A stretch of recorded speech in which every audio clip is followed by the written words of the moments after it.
मिलिंद नार्वेकर आमच्या सोबत आले तर त्यांचं स्वागत करू असं शिरसाट यांनी म्हटलंय। नार्वेकरांसोबत आमचा कोणताही अधिकृत संपर्क नाही अशी माहिती शिरसाट यांनी दिली। नार्वेकरांनीही आमच्या सोबत अधिकृत संपर्क केलेला नाही असं शिरसाट म्हणाले।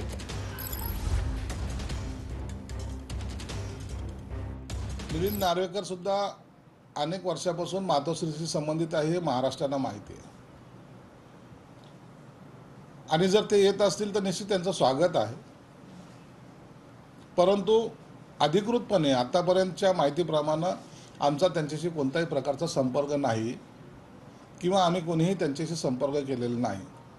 पण जर ते आले तर निश्चित आम्ही त्यांचं स्वागत करू। खोट्या बातम्या आहेत। मिलिंद नार्वेकर संध्याकाळीच आता उद्धवजी ठाकरे साहेबांसोबत दौऱ्यामध्ये आहे। अशा पद्धतीनं खोट्या बातम्या पेरायच्या अशा पद्धतीनं प्रयत्न महायुतीकडून होत असतो। मागच्या वेळेस माझ्या बाबतीत तेच झालं होतं, तेच मिलिंद नार्वेकरांच्या बाबतीत होतं। या सगळ्या गोष्टी खोट्या आहेत।